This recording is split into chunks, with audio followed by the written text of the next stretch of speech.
என் லைஃப்பில் இந்த மாதிரி ஒரு பெயின்ஃபுல்லான ஒரு சுச்சுவேஷனை நான் ஃபேஸ் பண்ணதே கிடையாது. மனசு முழுக்க வலி. இந்த சுற்றுப்பயணத்தில் என்னென்ன மக்கள் பார்க்க வராங்க, அதுக்கு ஒரே ஒரு காரணம் தான் அவங்க என் மேலே வச்சிருக்கிற அன்பும் பாசம். அந்த அன்புக்கும் பாசத்துக்கும் நான் எப்பவும் கடமைப்பட்டிருக்கிறேன். இந்த நேரத்தில் சொந்தங்களை இழந்து தவிக்கிற அத்தனை குடும்பங்களுக்கும் என்னுடைய ஆழ்ந்த இரங்கலை தெரிவிச்சுக்கிறேன். எனக்கு தெரியும், என்ன சொன்னாலும் இது ஈடேயாகாதுன்னு எனக்கு தெரியும்.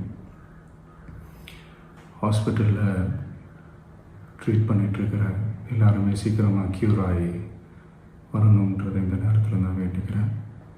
கூடிய சீக்கிரமே உங்கள் எல்லாரையும் நான் சந்திக்கிறேன்.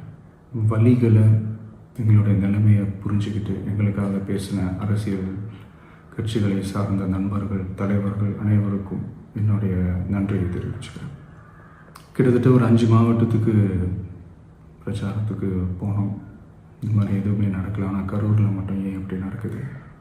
கரூரை சேர்ந்த அந்த மக்கள் அந்த உண்மையெல்லாம் வெளியில் சொல்லும்போது எனக்கு கடவுளே நேரில் வந்து இறங்கி அந்த உண்மைகள்லாம் சொல்கிற மாதிரி எனக்கு தோணுச்சு.